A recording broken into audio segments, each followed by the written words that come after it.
right, so this is going to be a video for how to publish your first Her Campus article on our website. So this is really exciting. So once you go to the home page, if you're not already logged in, you won't see this black bar, but you'll go to more, log in, enter your username and password, and then once you're logged in, you should have this bar at the top. And the easiest way to add a new article to the website is to click this button that says new and then click post. So Her Campus now uses WordPress as their site host, and I think it makes the writing process and publishing process a lot easier because now you guys get to go in and you have more control over how you want your piece laid out. So once this comes up, add new post. Here is a block for title, so I'm just going to put test. Then this plus button over here has different blocks that you can add to your WordPress article. So you can add a pull quote, which I always love doing because it makes it easier for the reader to go through your article instead of just having a bunch of big blocks of paragraph text. It kind of breaks it down. This is the traditional paragraph. Then if you click heading, you can change the heading size from H2 to H6 being the smallest and H2 being like the largest heading option. So I put heading to show you what these look like. So you really will have the freedom and the time to play around with this. And it's nice to have these options now. So there you go. The next block, you can embed Instagram posts, tweets, YouTube videos. So if you're talking about, you know, something that, for example, like Kylie Jenner did, and she posted a new Instagram picture, or like you're talking about the outfit she's wearing, it would be really good for your reader if you embedded the post. So what you can do is click embed, and then you're just gonna paste the URL right here. So you'll go to instagram.com, copy the link to the post and post it here. You can do this for tweets and YouTube videos, among a host of other things. But if you have questions, obviously look into their help articles, and then you can always ask me as well if you want to make sure you're allowed to embed something. Other than that, you can also add bulleted lists, or you can do numbered lists if you're doing a listicle about like top 10 things you need as a college student. You know, that article is pretty overdone, but if you wanted to do it, you could do a listicle, or you could do a listicle for other things. Let's see what else. A table I've never had to use before, but I guess if you need that feature, it's there. We're writing more lifestyle content, so but if you want a table, you can do it. So over on the side, basically when you're done writing your article,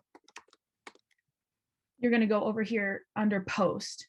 If this menu goes away, just go to post. If you need help, just let me know. But what you're going to do is you won't have the option to publish immediately, but you're going to go to post status. And if you are, you know, kind of done with your draft, but want to make tweaks to it, but you want me to look at it, change the post status to for review. If you feel really confident about your article and you're ready for me to schedule it and post it, I just, you know, you want Emily or I to check over, you know, any typos or grammar, click for final review. And then on your end, you should be able to see the post status, and I'll show you that in a bit. But if we come in and make comments on your article and ask you to make some further revisions, we will mark it for further revisions. And then down here is where we can add comments, and then you should be able to see them on your end. Another important thing that you should note is you can add tags, and this is good for SEO, search engine optimization, so people are more likely to find and read your article on the internet, which is great because we want people to read your work. So if you write something about fall fashion, you can type in fashion and see what types of tags they already have, kind of like using Instagram hashtags, except this is for your WordPress article. So if you're talking about fashion trends, you could do fashion trends, fashion, and let's see, fashionista, fashion, fall fashion. And you can add as many tags as you want, but you don't want to flood it with tags that are not related to your article at all. So if you're writing about fashion, you don't want to use a tag that's like New Music Monday, because that makes no sense to what you're writing about. An excerpt is if you would like to have like a little like summary of your article displayed. That's a good place to do it. So if you're writing about, you know, fashion essentials for a college student, you could say it can be hard to decide what to pack or buy when you're moving into college. Here are my top 5 essentials that I think you actually need that won't just sit in your closet. You know, something like that that will tell the reader what your article is about and make them more likely to click and read the whole thing. Here's another important part, hero image. So you're going to be able to set a featured image from her campus's image library. This is something that they have new in the past year. So you have a lot of options already here, and they'll pop up some that they think, you know, I think some of these must be like most commonly used or featured ones. But basically, if I was writing about fashion, I could type in fashion and search. And then it'll pop up all their image assets that they have the rights to use on their site that you can choose from. So like some of these, you know, as you search won't be really related to what you're talking about, but then some will. So like this one could be cute. So if I wanted to use this one as my image, or, you know, this one is about, it's got a backpack, so it must be about a student or something, you can set your hero image. Then your author under here should be set to you since you'll be logged into your account. But if, you know, anybody happens to write articles together, we can add a different author, I think, and have 2 authors. But I don't know if we're going to be able to do that. Then article information, this is also important. You're going to choose the section of the magazine that your article is a part of. So if I was writing about fashion, I would go under here and look at all the categories, and I would probably put it under style because that makes the most sense. Style is the main category, but if it's more niche than just style, I can click fashion because it's more specific.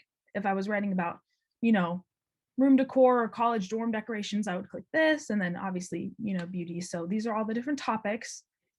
And be sure to utilize subtopics if you are writing within those categories. It just makes it more likely for the reader to find your article since it's something that they would like to read. So now, when you're done, you can save your article. You'll have an option to do so. And you can also preview in a new tab, or you can preview what the article will look like on mobile, which is kind of cool. But here I'm going to do preview in a new tab just so you can see kind of how the layout works on the front end as you're in the back end editing your content. So this is what it would look like. I don't know why I'm having issues with images today, but it should pop up an image. So this is for some reason under culture, even though I picked fashion. So sometimes the site is a little bit buggy, but I'll help you work through any issues you may have. But it should pop up your title here, headings, writing, and you can do a bunch of other features there. So when you're logged into your back end on the dashboard after you save or publish your article, for me to review, here's what it looks like for me, I guess, so you can understand my workflow. I can go into all posts, and these are all the posts that have been up onto our website or things that people have written. So I can go in and I can see if you have started like a test article. So these are my test ones that I've been messing with. And then here are the ones that are already published. So that's kind of how the workflow works. If you have any more questions, let me know. But this way, as soon as you have an article idea and you have your website account set up, you can log in on the back end and start putting these drafts in and just let me know, and we can get stuff scheduled out for the next couple of weeks, which would be wonderful. So that way we have some awesome content for people to read. Just let me know, I'll help you through anything you need. But it's always nice to have more done, so that way the editing load on Emily and I is a little bit easier and we can have more stuff published more quickly. So that's about all the information I have on that. Once again, if you have any questions, let me know, and I'm excited for you all to start writing.